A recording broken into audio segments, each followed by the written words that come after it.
Good morning বন্ধুরা। শীতের সকাল, আর যারা আমরা শীতের সকালে এই জল ঘেঁটে কাজটা করি আমরাই জানি কীরকম লাগে, কিন্তু তবুও রান্না তো করতেই হবে, খেতেও হবে। আর শীতকালটাই তো খাওয়ার সময়। এখন হচ্ছে গিয়ে নতুন নতুন সবজি, নতুন আলু, ফুলকপি, বাঁধাকপি ব্যাগ ভরে বাজার আসবে, আর সেইগুলো রান্না করে খাওয়ার মজাই আলাদা। সকালবেলায় উঠতে একটু কষ্ট হয় ঠিকই, কিন্তু একবার গা হাত পা ঝাড়া দিয়ে উঠে গেলে সারাদিন বেশ ভালোই লাগে। শীতকালে অনেক নতুন নতুন সবজি, নতুন নতুন বাজার, ব্যাগ ভরে যে বাজারের মজা, গ্রীষ্মকালে কিন্তু সেই আনন্দটা নেই। সব কিছুরই ভালো মন্দ আছে, তাই জন্য আমাদের সব কিছু মেনে নিয়ে এগিয়ে যেতে হবে।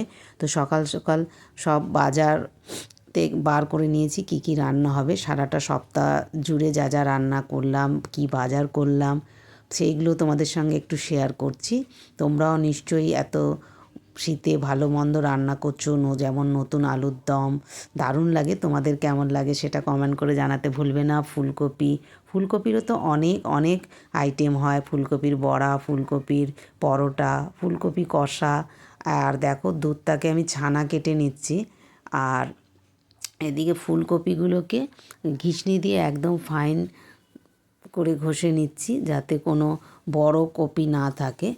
এমনিতে তো ফুলকপিকে সেদ্ধ করেই আমরা করে থাকি। আমি করেছি কি, ফুলকপিটা কড়াইতে জিরে আর হচ্ছে গিয়ে তোমার দিয়ে হিং দিয়ে ফুলকপিটাকে নুন, হলুদ, মিষ্টি, কাশ্মীরি লঙ্কার গুঁড়ো দিয়ে খুব ভালো করে, মানে তোমরা কাশ্মীরি লঙ্কার গুঁড়োটা দিতে পারো, আমি দিইনি, কাঁচা লঙ্কা কুচিয়ে দিয়েছি। দিয়ে দেখো, আমি যেহেতু এরকম পুর ভরা কোনো লুচি পরোটা না করতে পারি না, মানে বারবার লিক করে যায়, তো চেষ্টা করেছি করার। এটা যদি সেদ্ধ করে করো সাধারণত ভালো লাগে, কিন্তু ফুলকপি ভাজলে যে কত টেস্ট হয় জানো তো। তো এরকম যদি ভেজে নাও, খুব যে ভাজতে হবে তা নয়, ভালো করে মশলা দিয়ে একটু জিরে গুঁড়োও দিয়েছিলাম, ভেজে যেমন পেরেছি কোনোটা গোল চৌকো করেছি। আমার বেশিরভাগ সময় কড়াইশুঁটি কচুরি করতে গেলেও সব পুচকে বেরিয়ে যায়। তোমাদের কার কার এই অসুবিধাটা হয় কমেন্ট করে জানিও। দেখো সব লিক করে যাচ্ছে, কিন্তু খেতে তো মন চায়। আমি বেশিরভাগ সময় কী করি জানো তো, কড়াইশুঁটির পুরটা বানিয়ে ওই তোমার হচ্ছে গিয়ে শুকনো আটায় নুন আর তেল দিয়ে একেবারে সমস্ত পুরটা মেখে নিয়ে কড়াইশুঁটির কচুরি করি, তাতে খেতে ভালো হয়, কিন্তু পুর ভরা কচুরির ব্যাপারটাই আলাদা না। তো আমি একের সময় তাই করি, ফুলকপির পুর, কড়াইশুঁটির পুর বা পনির যাই দিয়েই করবো ভাবি লুচি পরোটাটা, তো সেইটাকে পুরো আটার সঙ্গে কি ময়দার সঙ্গে ভালো করে মেখে নিয়ে তাড়াতাড়ি করে নিই। আর ওই যে আজকে ছেলের বায়নায় ভেতরে ভরে আমি করতে যাচ্ছিলাম, তো ব্যাপারটা দেখছো কী হয়েছে, হজবরল হয়ে গেছে। এখানে দেখো ফুলকপি পনির দিয়ে করেছি, আলুর দম করেছি, ছোলার ডাল করেছি, আর একটা বেলা শাক ছিল সেটাও গরম করে নিয়েছি। এখন গরম গরম লুচি তোমার এই পনির ফুলকপি দিয়ে ছোলার ডাল দিয়ে খাওয়াবে, আলুর দম দিয়ে, আর ওই শাক আছে, অল্প ভাতও আছে, সেটাও খেয়ে নেওয়া হবে।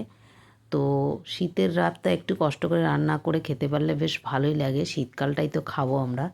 তো তোমরা কে কে এখন কড়াইশুঁটির কচুরি বানিয়ে নিয়েছো বা ফুলকপির পরোটা বানিয়েছো? আশা করি তোমরা সবাই পুর ভরাটা আমার চেয়ে ভালো পারো। তো আমিও চেষ্টা করছি। আর তোমাদের কেমন হয় আমার কমেন্ট করে জানাবে, আর কেমন করে করলে পুর বেরিয়ে যাবে না সেইটা একটু জানাবে।